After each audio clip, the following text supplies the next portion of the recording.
നമസ്കാരം. ഡിസംബർ 1 ലോക എയ്ഡ്സ് ദിനമായിട്ട് നാം ആചരിക്കുകയാണ്. ഈ വർഷത്തെ സന്ദേശം തടസ്സങ്ങളെ മറികടക്കുക, എയ്ഡ്സ് പ്രതികരണത്തെ പരിവർത്തനം ചെയ്യുക എന്നുള്ളതാണ്. നാം ഒരു കാര്യം മനസ്സിലാക്കണം, എയ്ഡ്സ് ആർക്ക് വേണോ വരാം.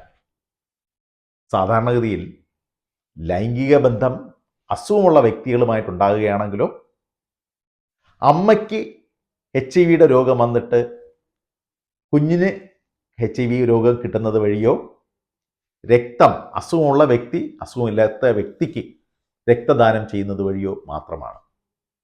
അടുത്തിരുന്നെന്ന് പറഞ്ഞാലോ, ഒരേ പാത്രത്തിൽ നിന്ന് ഭക്ഷണം കഴിച്ചാലോ, ഒരേ ഗ്ലാസ്സിൽ നിന്ന് വെള്ളം കുടിച്ചാലോ HIV പകരാറില്ല. അതുകൊണ്ട് ഈ സന്ദേശം എല്ലാവരെയും അറിയിക്കുക.